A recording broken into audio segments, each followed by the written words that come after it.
महाराज जी, आपके चरणों में कोटि कोटि प्रणाम। महाराज जी, मैं भक्ति के मार्ग पर चलने की कोशिश कर रही हूं, पर मेरा अतीत का व्यवहार इसमें बाधा बन रहा है। पहले मैं जिस प्रकार के आचरण में रही हूं, लोग आज भी मुझसे उसी की अपेक्षा रखते हैं। जीवन में उन्नति और प्रगति के पर प्रभाव पड़ने के भय से कई बार गलत आचरण हो जाता है। भय और अपराध बोध मेरे मन में निरंतर बना रहता है। इस अनुभूति से मुक्त होकर नाम जप में मन स्थिर कर सकूं, ऐसा मार्गदर्शन। हाँ, देखो, जब तक हमारा हृदय पवित्र नहीं होगा तब तक जो जो अपराध हुए हमारे सामने आते रहेंगे इस जन्म के, और पूर्व जन्म के वासना के रूप में आते रहेंगे। हमें वासना उपासना से भस्म कर देनी है। नाम जप के प्रभाव से वर्तमान की गलतियों को दूर करना है। एक बार जिसे हम जान गए कि ये गलती है, फिर हमें दोबारा नहीं करना चाहिए। और लोग क्या अपेक्षा रखते हैं इसकी कोई परवाह नहीं रखना चाहिए। लोग तो अगर जिंदगी में आपने बिल्कुल कदम सही रखे हैं और एक बार गलत हो गया तो जीवन भर वो आपको गलत ही देखेगा कि वो गलत है।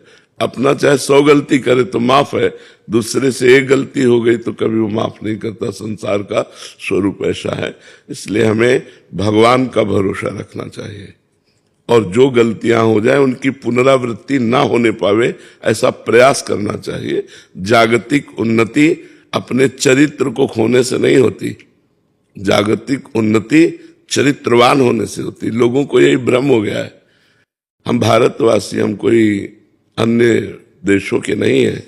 हमारे यहाँ धर्म और पवित्रता के लिए प्राण न्यौछावर कर दिए गए।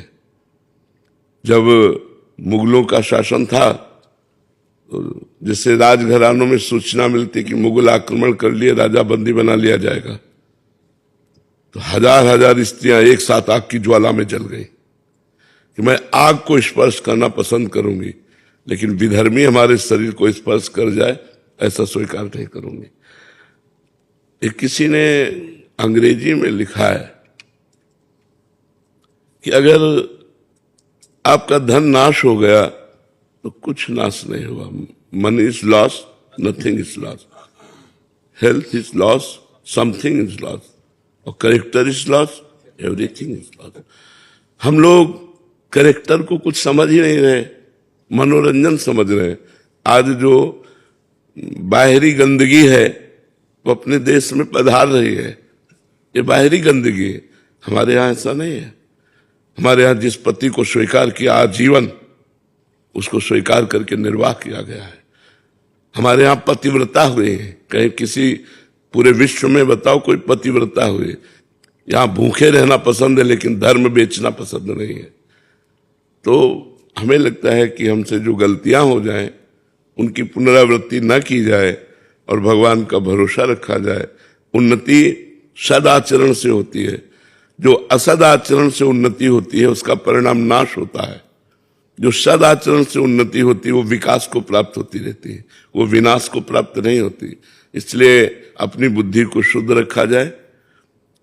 हमारा यदि चरित्र है तो सब कुछ है। हमारा चरित्र चला गया तो क्या? हम राम चरित्र का गायन करते हैं।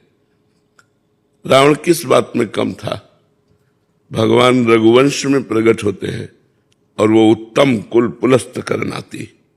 महात्मा पुलस्त का नाती है, कोई साधारण नहीं है। उत्तम कुल पुलस्त कर नाती। जिस वंश को रघुवंश भी प्रणाम करता है, उस वंश में उसका प्रादुर्भाव हुआ, पुलस्त ऋषि के कुल में। लेकिन उसे राक्षस कहा गया। किस कारण? आचरण, चरित्रहीनता के कारण उसे राक्षस कहा गया। वहां भी तो विभीषण जी भी तो प्रकट हुए उसी कुल में। भगवान उनसे कहते, तुम सारीखे संत प्रिय मोरे, धरो देह नहीं आन नहीं हो रे। तुम्हारे जैसे संतों के लिए मैं अवतार लेता हूं, विभीषण जी से कह रहे हैं। उसी कुल में तो प्रकट हुए। उसे राक्षस कहा गया एक भाई को, और एक भाई को संत कहा गया। तो चरित्र, आचरण, व्यवहार हमको चाहिए। सब कुछ देकर चरित्र की रक्षा करना। चरित्र देकर के लौकिक उन्नति कोई खास बात नहीं है। इसलिए बहुत सावधान, विवेक के द्वारा चलिए।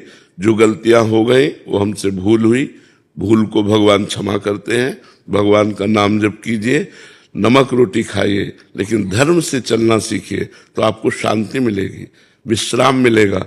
नहीं तो ये हमारे शब्द याद कर लीजिए, भय, चिंता, शोक, नकारात्मक विचार, आखिरी में डिप्रेशन, परिणाम। अगर गलत आचरणों में बढ़ते चले गए तो इस लाइन पर क्लियर बिल्कुल आप समझ लीजिए, यही लाइन चलेगी। भय, चिंता, शोक, नकारात्मक विचार, निगेटिव विचार इतने कि आप डिप्रेशन में पहुंच जाओगे। आखिरकार सोच बदल जाएगी कि ऐसा जीना भी क्या, और फिर आखिरी परिणाम बहुत भयावह होता है। इसलिए धर्म से चलो तो निर्भय, निश्चिंत, निशोक और अमरत्व, भगवान की प्राप्ति। नाम जप करो, अच्छे आचरण वाले बनो। लोगों के कहने से हमें कोई प्रभाव नहीं पड़ना। हमें अपना जीवन सुदृढ़ अपने लिए रखना चाहिए कि हम जैसे हैं हमारे भगवान जानते हैं। ये क्या कहता है इस बात पर हमें ध्यान नहीं देना। लोगों की बातों के लिए जीते हैं कि लोग हमें अच्छा कहें। आप अच्छे जियो, पूरा संसार अच्छा कहेगा। आज नहीं तो कल कहेगा। चलो तो सही ढंग से चलो।